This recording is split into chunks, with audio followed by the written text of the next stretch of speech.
5 दिसंबर को प्रत्येक वर्ष पाकिस्तान कश्मीर सॉलिडेरिटी डे मनाता है।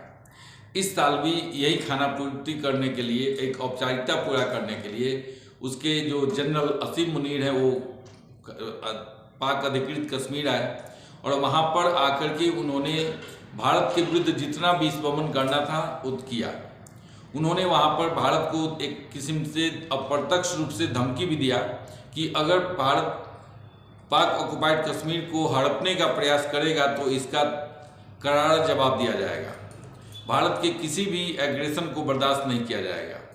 इसके साथ ही उन्होंने आरोप लगाया कि जो भारतीय कश्मीर है उसमें कश्मीरियों के ऊपर बहुत ही अत्याचार हो रहा है और इसलिए वो उसके प्रति अपनी सॉलिडरिटी दिखाने के लिए, एकता दिखाने के लिए वो आज़ाद कश्मीर, उनके शब्दों में पाक अधिकृत कश्मीर आए हुए थे। इसके अलावा भी उन्होंने 2-4 प्रश्न उठाए। आज हम उसको डिटेल में बात करेंगे। वो दिन तो कश्मीर दिवस का था, लेकिन वहाँ पर यह भी आरोप लगाया गया कि भारत पाकिस्तान में पाकिस्तानियों को घर में घुस करके मार रहा है। अब ये चीज़ें पाकिस्तान सरकार नहीं समझ पा रही है कि कल तक जब भारत सरकार डोजियर देती थी, मोदी सरकार आने के पहले, नरेंद्र मोदी के पहले भारत में जो भी सरकारें रही हों, वे लोग पाकिस्तान सरकार को डोजियर देते थे कि ये आतंकवादी आपके यहाँ हैं और ये आतंकवादियों का हमारे यहाँ यानी भारत में आतंकवादी गतिविधियों में इनकी संलग्नता रही है, इसलिए इन्हें वापस कर दिया जाए। लेकिन पाकिस्तान उस डोजियर को मानने से हमेशा इनकार करता रहा। लेकिन अब वो खुद ये मान रहा है कि भारत पाकिस्तान में उसके लोगों को मरवा रहा है।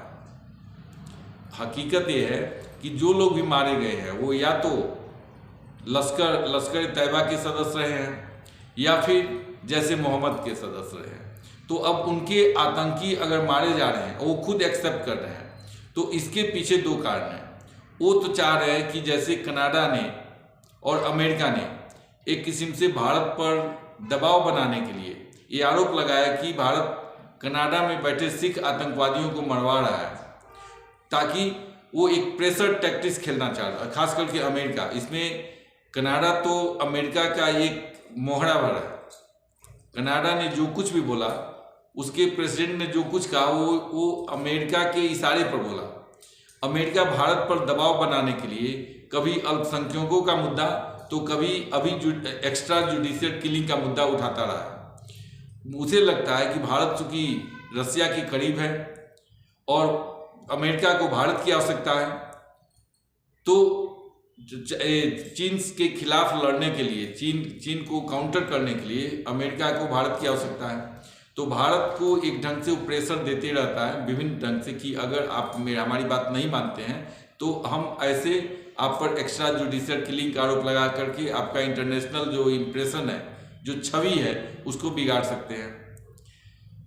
वही खेल में पाकिस्तान भी फंसता हुआ दिख रहा है, क्योंकि पाकिस्तान के जो जनरल है असीम मुनीर, उन्होंने जो आरोप लगाया और उसके पहले वहाँ के विदेश सचिव ने भी यही कहा था कि हम अमेरिका और कनाडा के साथ मिलकर इस मुद्दे को अंतर्राष्ट्रीय न्यायालय में उठाएंगे। कहने का मतलब ये है, और यूएनओ में उठाएंगे। कहने का मतलब ये है कि वो चाहते हैं कि भारत की छवि को मैलाइन किया जाए, इसकी छवि को डेंट किया जाए, ताकि पाकिस्तान पर जो FATF का ये लगा हुआ है, आर्थिक प्रतिबंध जो लगा हुआ था, उसका बदला लेने के लिए वो भी चाहता है कि भारत की जो विदेशों में छवि अच्छी हो रही है उसको बिगाड़ा जाए। लेकिन उन्हें ये नहीं पता कि भारत में ये चुनावी साल है और भारतीय जनता का जो एक सेंटीमेंट है, जब वो ये न्यूज़ सुनती है कि पाकिस्तानी आतंकवादियों को जो कल तक भारत में आतंकवाद फैलाते थे, अब भारत में तो कुछ नहीं कर पा रहे हैं, लेकिन उन्हें भारत पाकिस्तान में ही मार दे रहा है, तो इससे नरेंद्र मोदी का हाथ मजबूत होता है।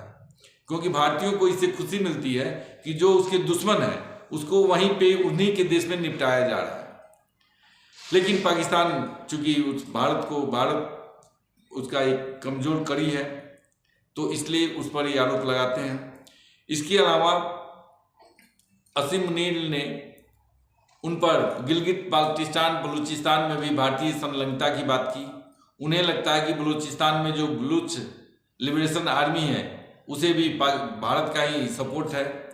तो इस ढंग से वो ये दिखाना चाह रहा है कि भारत आतंकवादियों को सपोर्ट करता है, ताकि जो विदेशों में ये मैसेज जाए कि एंटी टेरर एक्टिविटी जो भारत हमेशा करता रहती है, आतंकवादियों के प्रति, आतंकवाद के प्रति जीरो टॉलरेंस होनी चाहिए, तो भारत खुद भी किसी आतंकवादी समूह को समर्थन करता है। अब इस उनकी बात को कौन कितना तरजीह देता है, उसकी विश्वसनीयता कितनी है, क्योंकि अभी कल ही वहाँ पे चुनाव हो रहा था और उस चुनाव में वहाँ की इमरान खान को पूर्व प्रधानमंत्री को 10 साल की सज़ा हो गई है। कल इंटरनेट बंद था और वहाँ पर आवागमन पर प्रतिबंध लगाया गया था। चुनाव कितने निष्पक्ष होते हैं सबको पता है। अभी रिजल्ट निकला नहीं है, लेकिन ये ऐसी अफवाहें चल रही है कि सेना और नवाज शरीफ के बीच में समझौता हो गया है और अगले प्रधानमंत्री भी नवाज शरीफ ही बनेंगे। अब बिलावल भुट्टो ने भी कहा था कि जब तक एस्टेब्लिशमेंट, एक्चुअली पाकिस्तान में सेना को ही एस्टेब्लिशमेंट कहा जाता है, तो जब तक एस्टेब्लिशमेंट अपने हिसाब से सरकारें बनाती रहेगी तब तक पाकिस्तान का समस्या का समाधान नहीं हो सकता है। अब जहाँ तक पाकिस्तान की बात है, और पाकिस्तान जो कश्मीर में कश्मीर सॉलिडरिटी डे बनाता है, उसकी प्रासंगिकता कितनी है और कश्मीर के लोग उसकी बात को कितना विश्वास करेंगे, ये एक छोटे से एग्जाम्पल से समझ सकते हैं। पाकिस्तान की आर्थिक अवस्था ऐसी है कि $3 बिलियन भीख मांग रहा है IMF से, और IMF ने उतना ही $3 बिलियन देने के लिए पाकिस्तान पर विभिन्न शर्तें लगाई हुई हैं। IMF ने उन्हें कहा कि ये शर्तें मानोगे तब हम $3 बिलियन तुम्हें कर्ज के रूप में देंगे। यानी एक ढंग से वो पाकिस्तान को खरीदने की ही बात कर रहा है। अब जब कश्मीर की बात की जाती है तो 3 बिलियन से लगभग 5 गुना, लगभग $15 बिलियन वहाँ का बजट है एक साल का।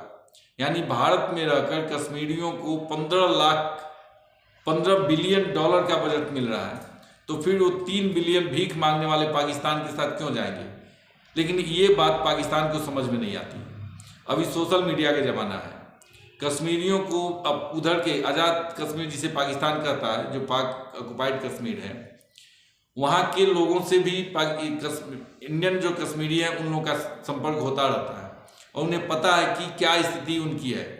जो पाक ऑक्युपाइड कश्मीर है, पाक अधिकृत कश्मीर के कश्मीरियों की स्थिति बदतर हो गई है, नरक की स्थिति जी रहे हैं, नरक में जी रहे हैं वो।